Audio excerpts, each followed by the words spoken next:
Now, in light of their questionable marketing material, Bellagraph Nova Group's bid to take over Premier League club Newcastle United looks in doubt. Over the weekend, Newcastle-based newspaper The Chronicle carried a report with its headline, "Mike Ashley ready to pull the plug on two bidders and make fresh search for investment this autumn." It said Newcastle is still up for sale, but current owner Mike Ashley has lost patience with two groups who say they want to buy the club. Meanwhile, Catalyst-listed Axington, linked to the BN Group, today requested that trading in its shares be suspended before the stock market opened. It called for the voluntary suspension pending the release of an announcement in relation to strategic changes to be made in the business direction of the company.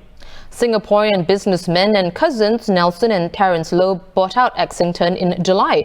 Their business partner Evangeline Shen is Axington's non-independent, non-executive chairman. The Lows don't sit on the board.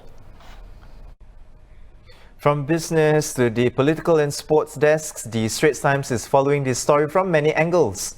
Journalist Suen Tan is one of the reporters covering this saga, and she joins us now. So Suen, in terms of corporate governance and transparency, is this BN Group case unusual, or is it getting a lot of attention because of its bid for a well-known Premier League club as well as the embarrassing discovery of the Dr. Obama pictures?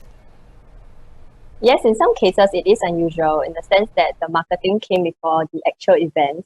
So for example, a company linked to BN Group called Axington, which is listed on the catalyst of SGX, they proposed that it will change its name to Next, and the move was supposed to be voted on by shareholders at an EGM last Thursday.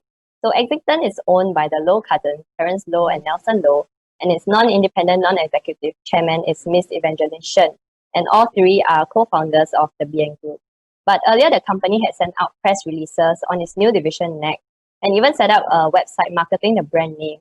So corporate governance experts have said that this is like putting the cart before the horse, because it's something companies usually do not do when the company has not been officially renamed, because it might cause confusion among the investors and the general public. But these experts also added that it is not unusual for companies to sometimes exaggerate some of their claims for marketing materials, and it's up to the investors and also the media to do their due diligence. Another example is that BN Group said it was going to set up a luxury clinic in Bulgari Hotel Shanghai, but the Italian luxury brand actually denied that such a facility was going to happen, and said that they had no connections to the BN Group or any of its affiliated entities.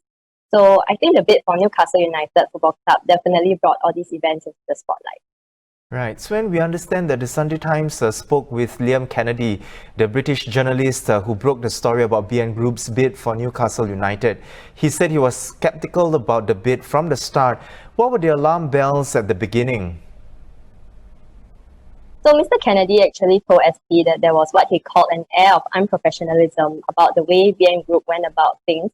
So for instance, they sent out a statement with the contact details of each of the investors detailed in it, and he said this is far removed from usual practice.